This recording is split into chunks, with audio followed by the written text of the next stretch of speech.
ప్రభువును మన రక్షకుడైన యేసుక్రీస్తు నామములో మీ అందరికీ వాక్య గీత మినిస్ట్రీస్ తరఫున శుభాభివందనాలు తెలియజేస్తున్నాం. దేవుడు మనం దీవించునుగాక. నేటి వాగ్దానాన్ని ధ్యానం చేద్దాం. పరిశుద్ధ గ్రంథంలోంచి మత్తయి సువార్త 10వ అధ్యాయము 31 వచనం. మీ తల వెంట్రుకలన్నీ లెక్కింపబడి ఉన్నవి గనుక మీరు భయపడకుడి, మీరు అనేకమైన పిచ్చుకల కంటే శ్రేష్ఠులు.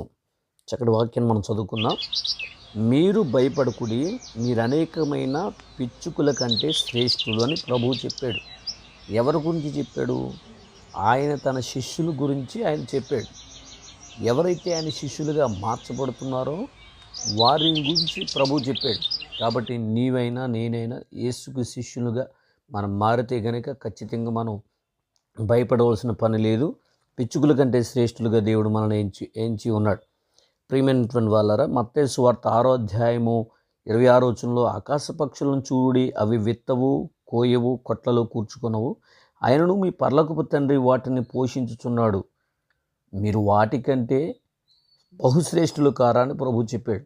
కాబట్టి ప్రియులారా, అడవి మృగాల కంటే, ఆకాశ పక్షుల కంటే, జలరాశుల కంటే మనం ఒక ప్రత్యేకింపబడినటువంటి వారమని దేవుని వాక్యం చెప్తుంది. కాబట్టి ఆయన సృష్టి అయి ఉన్నాం, ఆయన మనల్ని ప్రధానులుగా చేసి ఉన్నాడు.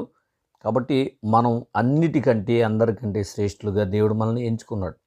కాబట్టి ప్రియమైనటువంటి వాళ్ళారు, మీరు దేని గురించి భయపడిన అవసరం లేదు.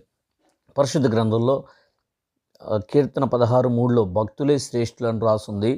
అలాగనే ప్రసంగి గ్రంథం 4:13 జ్ఞానం గలవాడే శ్రేష్ఠుడని, ప్రసంగి 7వ అధ్యాయం 8వ వచనంలో శాంతం కలిగిన వాడే శ్రేష్ఠుడని, అదే విషయం గురించి సామెతల గ్రంథం 16:32 దీర్ఘశాంతం గలవాడు శ్రేష్ఠుడని, అలాగనే అదే సామెతల గ్రంథం 16:32 తన మనస్సును స్వాధీనపరుచుకున్నవాడు శ్రేష్ఠుడని వాక్యం చెప్తుంది. అలాగనే సామెతల గ్రంథం 19:1 యథార్థంగా ఉన్నవాడే శ్రేష్ఠుడని చాలా చక్కటి మాటలు బైబిల్ గ్రంథంలో రాయబడి ఉన్నాయి.